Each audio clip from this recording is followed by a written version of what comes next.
Last video में हम aerobic respiration और उससे रिलेटेड शटल सिस्टम्स पर कंप्लीट कर चुके थे टॉपिक। आज हम फर्मेंटेशन और एनारोबिक रेस्पिरेशन पर कुछ चर्चा करेंगे।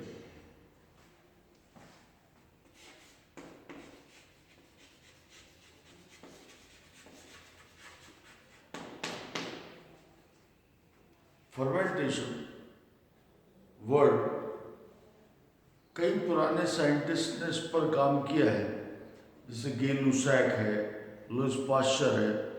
इन लोगों ने इस पर काफ़ी काम किया इनिशियल टाइम्स में। फर्मेंटेशन बेसिकली एक एनएरोबिक इवेंट है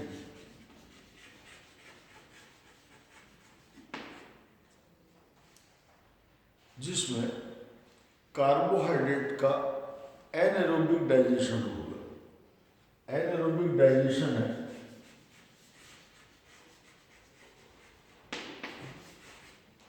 ऑफ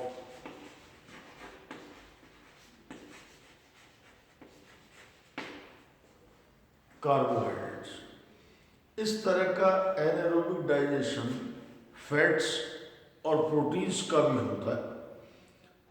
अगर फैट्स के लिए हो तो हम सिंपली जैसे कॉमन इंग्लिश लैंग्वेज में हम रेंसिडिटी वर्ड का इस्तेमाल करते हैं या सड़ना शब्द का इस्तेमाल करते हैं, तो रेंसिडिटी वर्ड का यूज किया जाता है।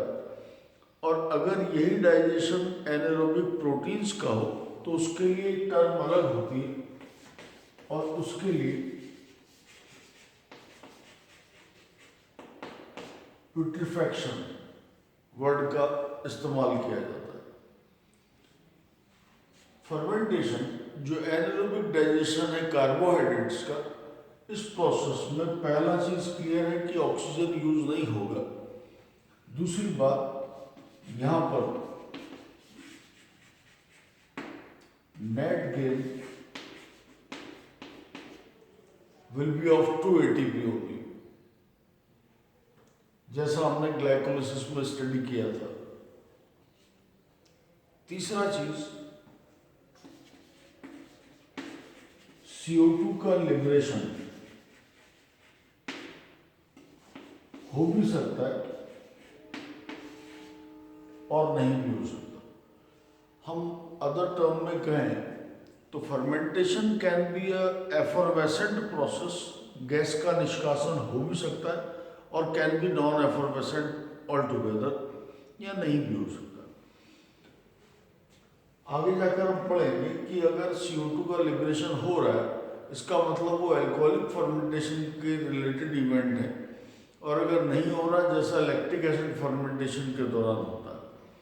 इसके अलावा एरोबिक रेस्पिरेशन में हमने पढ़ा है कि मेटाबॉलिक वाटर प्रोड्यूस होता है, 12 molecules are produced here. Metabolic water liberate नहीं होगा,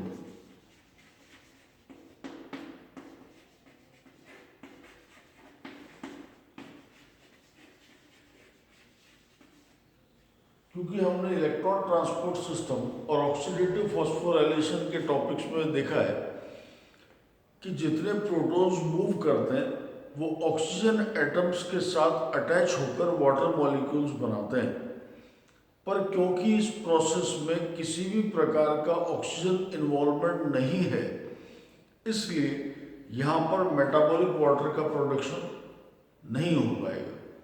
यानी बेसिकली यहाँ पर पायरुवेट बनने तक, ग्लाइकोलिसिस तक प्रोसेस चलता है, उसके बाद फर्दर ऑक्सीडेशन प्रोसेसेस यहाँ पर नहीं होंगे, कोई डिहाइड्रोजनेटिंग इवेंट्स यहाँ पर नहीं हो पाएंगे। ये कुछ कॉमन फैक्ट्स हैं। इसके अलावा यहाँ पर एक और इम्पॉर्टेंट टर्म है, यहाँ पर इंट्रामॉलिक्यूलर ऑक्सीडेशन होता है। एरोबिक रेस्पिरेशन में हमने देखा है कि जो NaDH2 या FeDH2 निकला किसी पर्टिकुलर रिएक्शन से, वो NaDH और FeDH इलेक्ट्रॉन ट्रांसपोर्ट सिस्टम में जाकर अपने इलेक्ट्रॉन और प्रोटॉन डोनेट करते हैं और फाइनली एटीपी जनरेट होता है। यानी जो प्रोड्यूस करने वाला रिएक्शन है वो अलग है और इन मॉलिक्यूल्स का डेस्टिनेशन डिफरेंट है। यहाँ ऐसा नहीं होगा।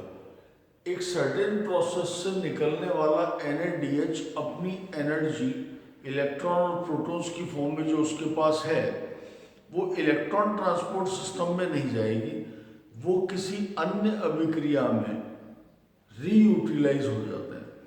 यानी एक सर्टेन रिएक्शन से निकला हुआ NaDH किसी दूसरी रिएक्शन में अपनी एनर्जी डोनेट कर देगा, यानी वो ATP फॉर्मेशन में पार्टिसिपेट नहीं करेगा। इसीलिए नेट गेन यहाँ पर 2 ही ATP का रह जाता है। अनदर फैक्ट, ये प्रोसेस अगर एल्कोहलिक फर्मेंटेशन का है तो इसे लिविंग सेल सिस्टम से बाहर भी देखा जा सकता है या कंडक्ट करवाया जा सकता है अगर ये एल्कोहलिक फर्मेंटेशन का प्रोसेस है तो। इस पर हम आगे और बात करेंगे। ये कुछ कॉमन फैक्ट्स हैं जो फर्मेंटेशन से रिलेटेड हैं। हम वन बाय वन दोनों तरह के कॉमन फर्मेंटेशन इवेंट्स पर बात करते हैं। पहले हम थोड़ी बात एल्कोहलिक फर्मेंटेशन पर करेंगे।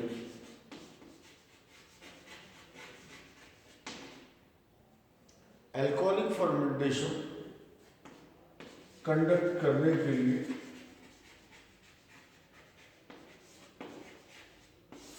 जो मोस्ट कॉमन माइक्रोब है वो सैकरोमाइसिस है। The species is saccharomyces cerevisiae, which is commonly here called brewer's yeast. Brewer's yeast कहते हैं। हालांकि saccharomyces cerevisiae also called the budding yeast और द बेकर्स ईस्ट,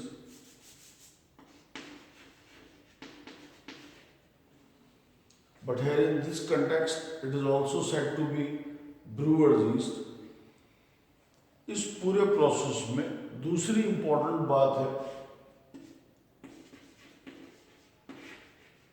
CO2 का लिबरेट होना गैस फॉर्म में।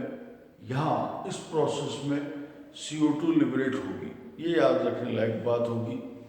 वाटर का लिबरेशन नहीं होगा, वो ऑलरेडी फैक्ट हम देख चुके हैं। इस प्रोसेस के लिए एक और वर्ड कॉइन किया गया। इस प्रोसेस को जाइमोसिस भी कहते हैं। लुई पाश्चर ने सबसे पहले ये टर्म कॉइन किया था, जाइमोसिस। यहाँ शुरुआत जब हुई प्रोसेस को रीड करने के लिए तो ये माना गया कि सैकरोमाइसिस सेरेविसी अगर किसी शुगरी सॉल्यूशन में डाल दिया जाए तो वो एल्कोहलिक फर्मेंटेशन कंडक्ट करता है। यहीं से एंजाइम्स के बारे में स्टडीज स्टार्ट हुई थी। बाद में बकनर नाम के एक साइंटिस्ट थे,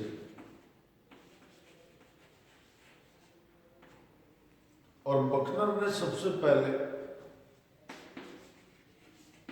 जाइमेज कॉम्प्लेक्स के बारे में बताया। बकनर वाज द फर्स्ट जिसने ये कहा कि किसी सेल्यूलर सिस्टम से एंजाइम्स को बाहर निकालकर, यानी उसका एक्सट्रैक्ट बनाकर भी अगर शुगरी सैप में मिला दिया जाए तो फर्मेंटेशन किया जा सकता है।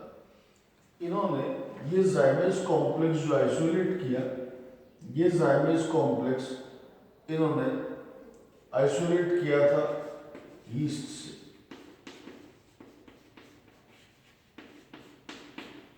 और इन्होंने ये कहा कि फर्मेंटेशन होने के लिए लिविंग यीस्ट सेल की जरूरत नहीं है। लिविंग यीस्ट सेल के बजाय अगर सिर्फ यीस्ट एक्सट्रैक्ट भी मिला दिया जाए तो फर्मेंटेशन, एल्कोहलिक फर्मेंटेशन पॉसिबल है। इस प्रोसेस को हम देखें।